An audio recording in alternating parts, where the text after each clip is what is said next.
we live with 9 pallets of food for the community at large for the greater Baton Rouge area. Then on Saturday morning, we had a very full day. We started out with litter pickup with the top teams in America through the non-federal chapter of Top Ladies of the Station. Then we went out to the ML Cake Fest with the Walls Project. We were out there from 9 to 12, about 11:30, and then we went back from 1 to 4. We painted, we worked with the community garden. Then on yesterday morning, we were out at mile 15 of the Louisiana Marathon serving water and power aid and just cheering the runners on as they came on through. And we had a great time out there. And then today we are here at the Life Development Center having these conversations through about economic development, educational development, and physical and mental health. But also, we do have the opportunity to make some donations.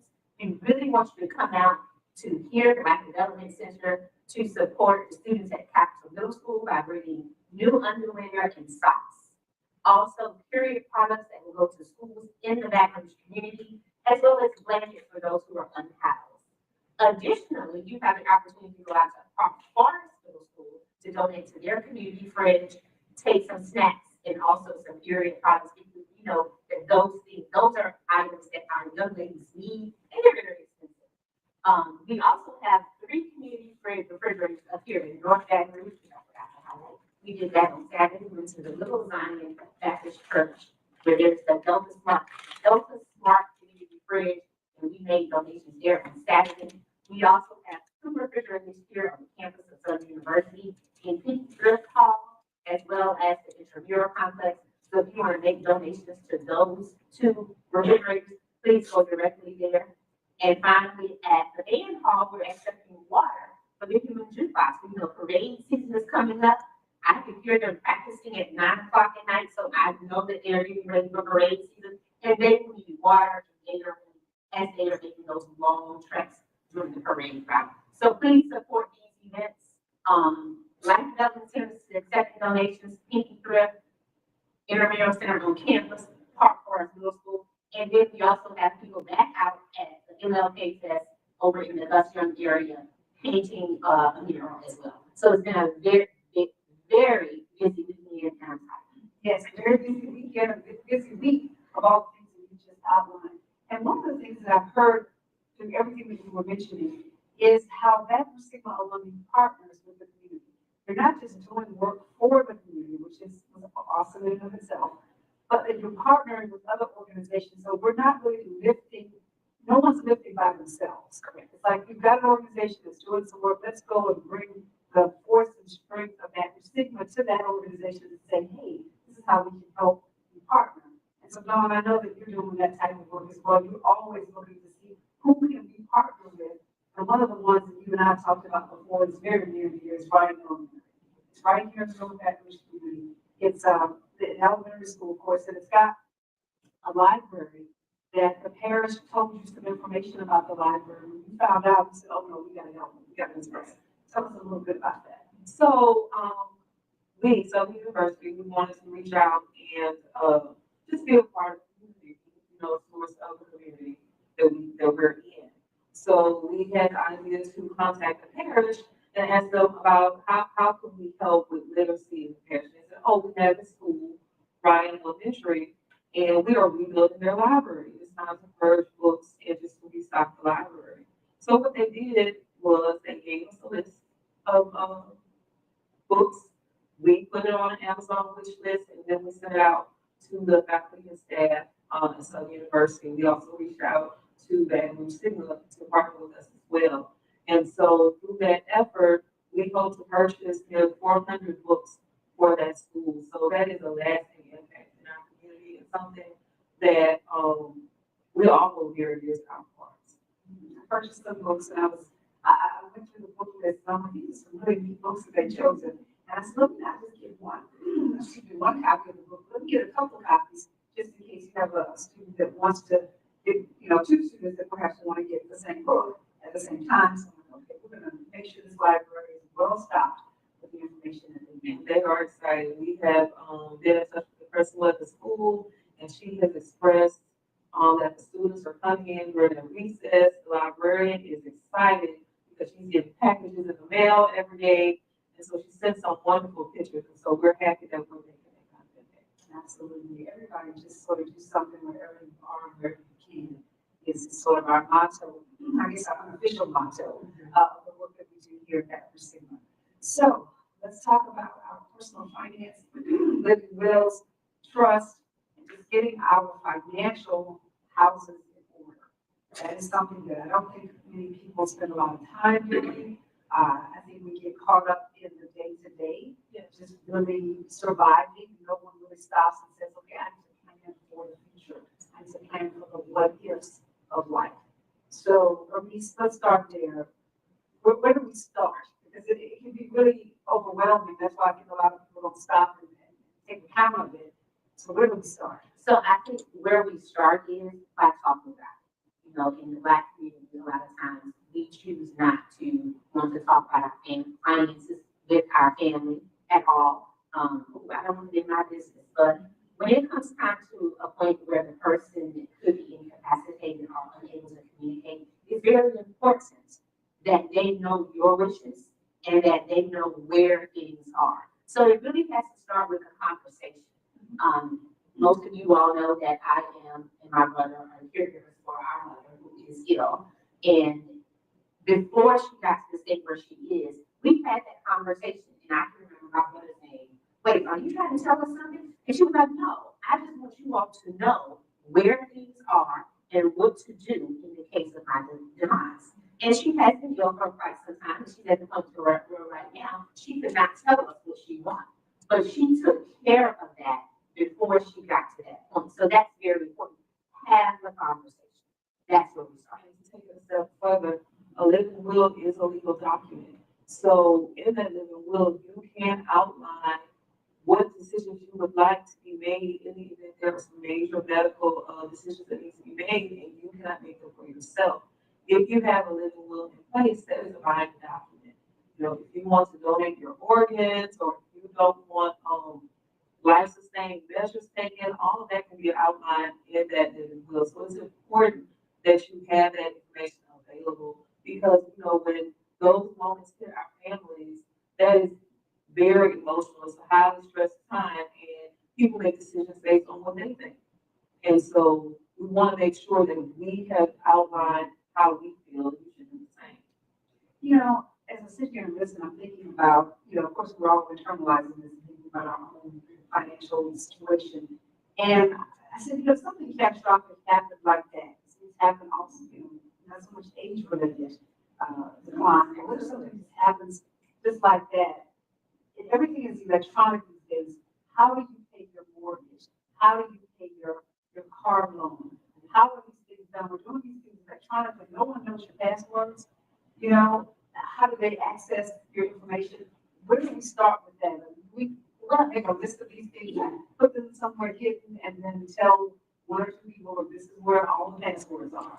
Yes, absolutely. That is what you do. I use a password app, and I have one person who has access to that app. Now, of course, now if something happens to that person, I gotta make sure that I give it to someone else. But it's just like when you think about, what is it, beneficiaries. It's the same thing. You should have someone on all of the paperwork for your life insurance, your retirement accounts, your bank account. Somebody should know that. And that's the same way with all of these apps that we have.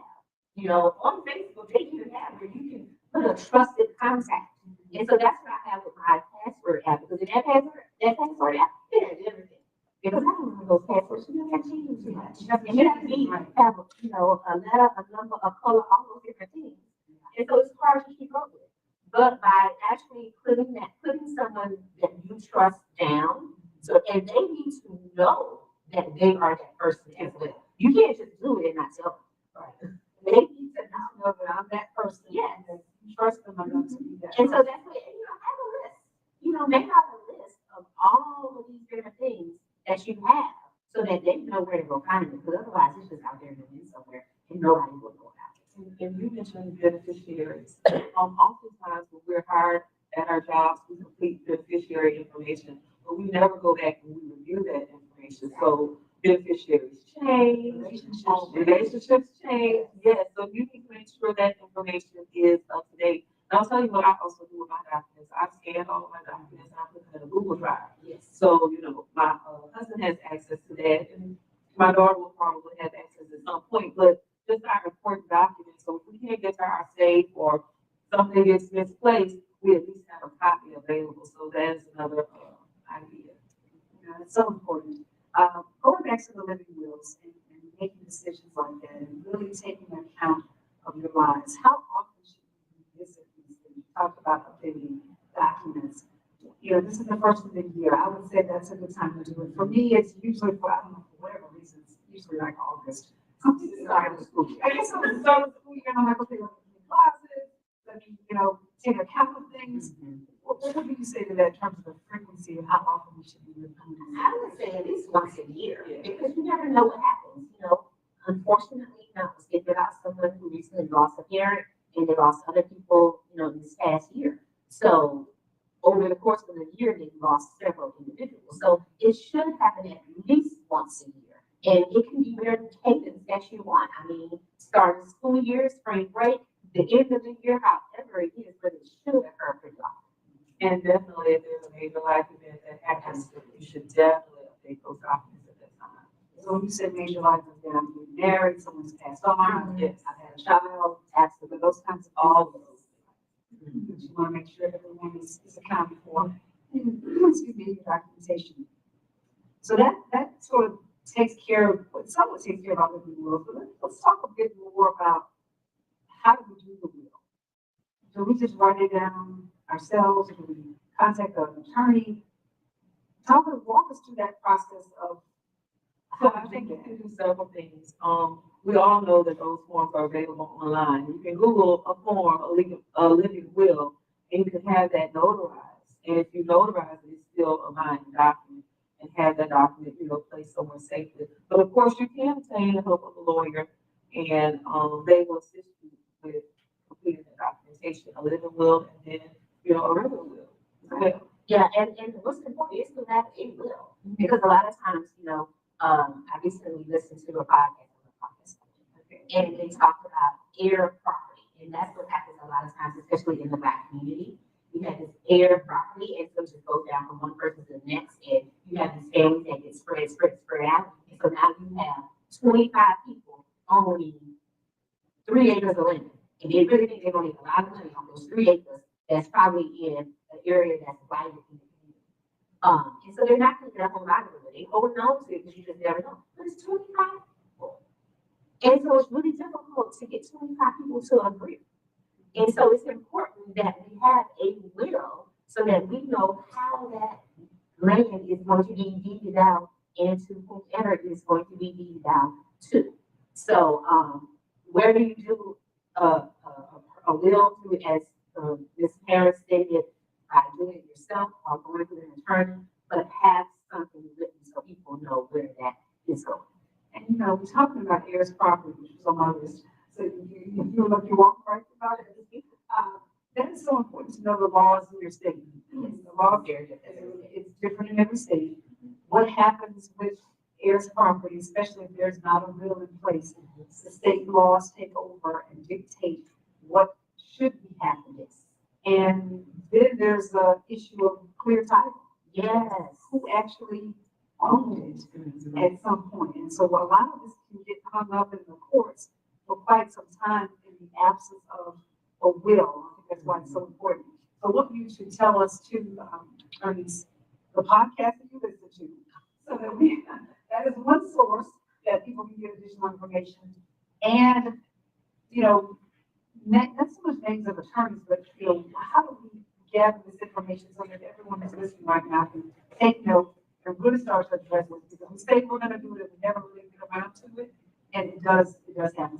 You remember the name of that podcast? So the podcast is called Criminal. So that's the name of the podcast. And it was just that one, those 2 episodes about heirs property. But it's a great podcast, Maggie.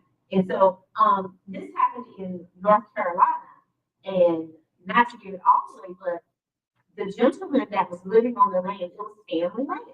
And another family member kind of tried to take some away, and the gentleman actually went to jail because he refused to follow what the court required. He didn't want to leave his, where he had built his house and had lived in that house for over so many years. And this is recent now. This happened like 2012, 2008, and he was in jail for 8 years.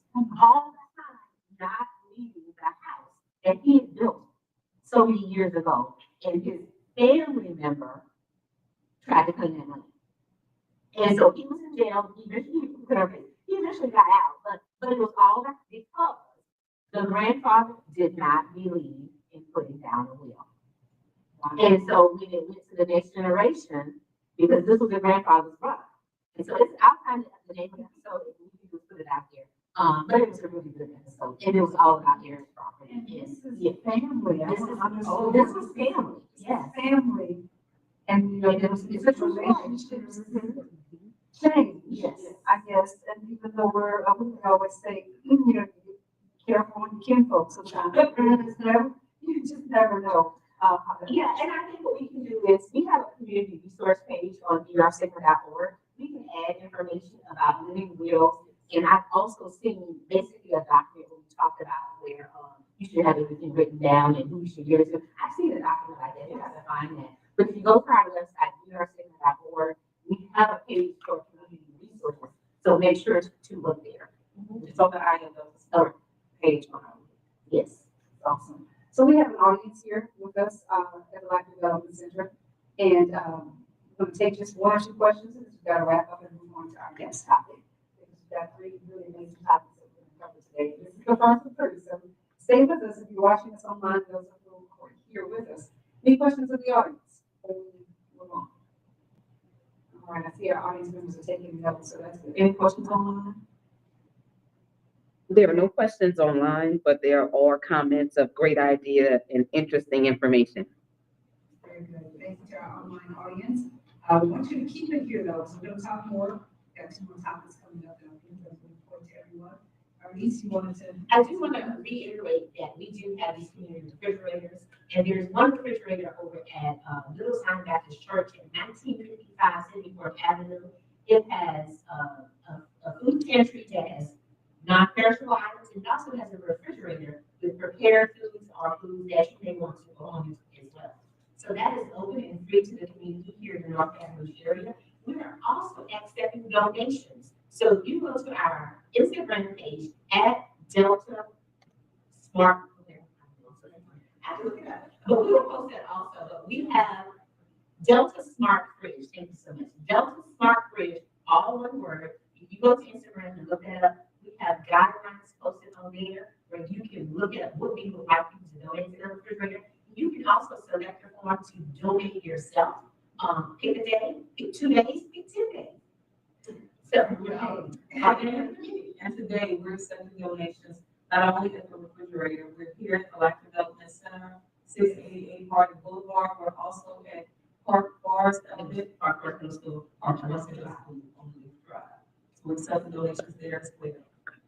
oh, and the blood drive is coming to the Black Development Center. Oh, they're here now, so we want to, for you to come out and donate blood. That those donations will go toward the victims of the attack in New Orleans on New Year's Day. So good list, It's socks, blankets, food products. period products, Yes. we're taking it all. We're taking it all. We want you to stay warm. This is definitely a cold weather advisory going on in that area right now. So a lot of these things that we're talking about may be beneficial to you or others that you know. Certainly if you can support us and bring out your donations, that would be awesome. If you need something, don't hesitate to go to any one of those refrigerators or those pantries. It's not just for the unhoused, it's for people who just might need a little help in hand. So they are open 24/7. The refrigerator in the pantry at 1955 74th Avenue is open 24/7. Thank you. All right, everybody, we'll be back in a few minutes with our next topic.